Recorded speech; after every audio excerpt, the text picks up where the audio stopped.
let's start talking about the chessboard.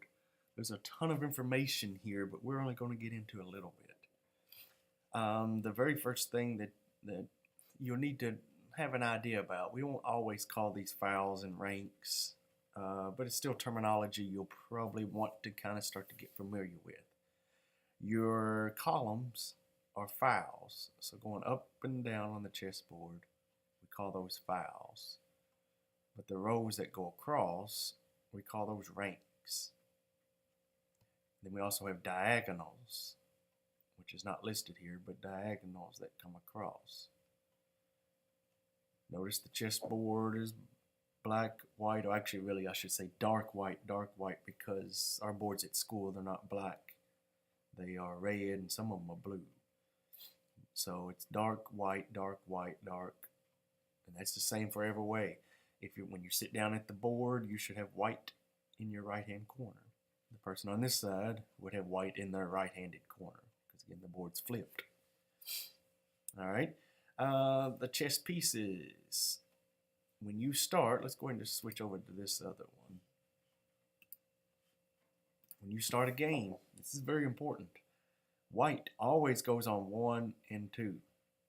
Always. Black always goes on 7 and 8.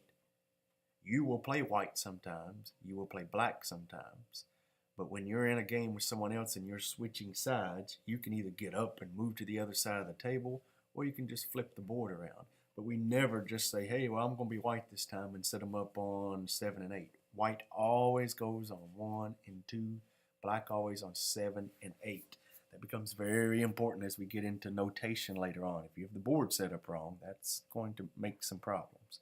So just go ahead and remember that one. White on 1 and 2. Plano is always really good at most chess matches we go at because we always have that down, and sometimes other teams set it up on the wrong way. So 1 and 2 is white. Then notice your pieces. We'll get into these pieces in detail, but the rook, he's the castle. They go in the corner. Your knight, the horsey, but we call them knights, they go next to the rooks. Then it's your bishop. You have one on the dark squares. Then you have one on the light squares. They go next to the knight. Then we have our king and queen. Queens always face each other, as well as kings. You notice that these totally mirror. But the easy way to remember where the queen goes is queen goes on her color. If she's light, she goes on light, or white to white. And if she's dark, she goes on dark. So black here is on the black.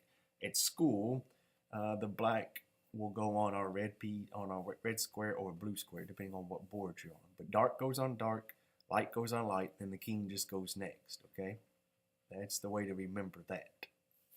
That's the basic chessboard. Again, a lot more information we could get into, but that's where we're going to start.